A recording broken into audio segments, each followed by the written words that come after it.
قبر مبارک کے بارے میں کچھ معلومات۔ حرمین شریفین کی انتظامیہ کی جانب سے ایک تقریب منعقد کی گئی جس میں مسجد نبوی کے بارے میں معلومات فراہم کی گئی۔ آپ صلی اللہ علیہ وآلہ وسلم کی قبر کے بارے میں مکمل وضاحت کی گئی۔ گزشتہ 5.5 صدیوں میں کوئی شخص آپ صلی اللہ علیہ وآلہ وسلم کی قبر تک نہیں جا سکا۔ وہ حجرہ شریف جس میں آپ اور آپ کے 2 اسباب کی قبریں ہیں، اس کے گرد ایک 4 دیواری ہے۔ اس 4 دیواری کے ساتھ ایک اور دیوار ہے جو 5 دیواروں پر مشتمل ہے۔ یہ 5 کونوں والی دیوار حضرت عمر بن عبدالعزیز رحمۃ اللہ علیہ نے بنوائی تھی اور اس کے 5 کونے رکھنے کا مقصد اسے خانہ کعبہ کی مشابہت سے بچانا تھا۔ اس 5 دیوار کے گرد ایک اور 5 دیواری والی فصیل ہے۔ اس 5 کونوں والی فصیل پر ایک بڑا سا پردہ یا غلاف ڈالا گیا ہے۔ یہ سب دیواریں بغیر دروازے کے ہیں، لہٰذا کسی کے ان دیواروں کے اندر جانے کا کوئی امکان نہیں ہے۔ روضہ رسول صلی اللہ علیہ وآلہ وسلم کی اندر سے زیارت کرنے والے بھی اس 5 کونوں والی دیوار پر پڑے پردے تک ہی جا سکتے ہیں۔ روضہ رسول صلی اللہ علیہ وآلہ وسلم پر سلام عرض کرنے والے عام زائرین جب سنہری جالیوں کے سامنے کھڑے ہوتے ہیں تو جالیوں کے سوراخوں سے انہیں بس وہ پردہ ہی نظر آ سکتا ہے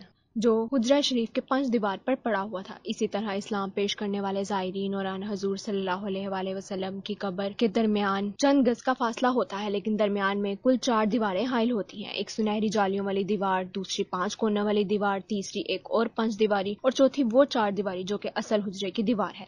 گزشتہ 13 سالوں سے اس 5 دیواری حجرے کے اندر کوئی نہیں جا سکا سوائے 2 مواقع کے۔ ایک بار 91 ہجری میں حضرت عمر بن عبدالعزیز رحمۃ اللہ علیہ کے دور میں ان کا غلام، اور دوسری بار 881 ہجری میں معروف مورخ علماء نور الدین ابو الحسن المسعودی کے بیان کے مطابق وہ خود مسجد نبوی میں قبلہ کا رخ جنوب کی جانب ہے۔ نبی پاک صلی اللہ علیہ وآلہ وسلم کا روضہ مبارک ایک بڑے حال کمرے میں ہے۔ بڑے حال کمرے کے اندر جانے کا دروازہ مشرق کی جانب ہے، یعنی جنت البقیع کے سمت۔ 1406 ہجری میں شاہ فہد کے دور میں اس غلاف کو تبدیل کیا گیا۔ اس سے قبل ڈھانپنا جانے والا یہ پردہ 1370 ہجری میں شاہ عبد العزیز ال سعود کے زمانے میں تیار کیا گیا تھا۔ مذکورہ دیوار 881 ہجری میں اس دیوار کے اطراف تعمیر کی گئی جو 91 ہجری میں حضرت عمر بن عبدالعزیز نے تعمیر کی تھی۔ اس بند دیوار میں کوئی دروازہ نہیں ہے۔ قبلے کی سمت اس کی لمبائی 8 میٹر، مشرق اور مغرب کی سمت 6.5 میٹر اور شمال کی جانب دونوں دیواروں کی لمبائی ملا کر 14 میٹر ہے۔ کہا جاتا ہے کہ 91 ہجری سے لے کر 881 ہجری تک تقریباً 8 صدیاں کوئی شخص آپ صلی اللہ علیہ وآلہ وسلم کی قبر کو نہیں دیکھ پایا۔ ابو الحسن مسعودی مدینہ منورہ میں موجود تھے جنہیں ان دیواروں کی تعمیر نو کے کام میں حصہ لینے کی سعادت حاصل ہوئی۔ وہ لکھتے ہیں کہ 14 شعبان 881 ہجری کو 5 دیواری مکمل طور پر ڈھا دی گئی۔ دیکھا تو اندرونی 4 دیواری میں بھی دراڑیں پڑی ہوئی تھی، چنانچہ وہ بھی ڈھا دی گئی۔ ہماری آنکھوں کے سامنے اب مقدس حجرہ تھا۔ مجھے داخل کی سعادت ملی۔ میں شمالی سمت سے داخل ہوا۔ خوشبو کی ایسی لپٹ آئی جو زندگی میں کبھی محسوس نہیں ہوئی تھی۔ میں نے رسول اکرم صلی اللہ علیہ وآلہ وسلم اور آپ کے دونوں خلفاء کی خدمت میں ادب سے سلام پیش کیا۔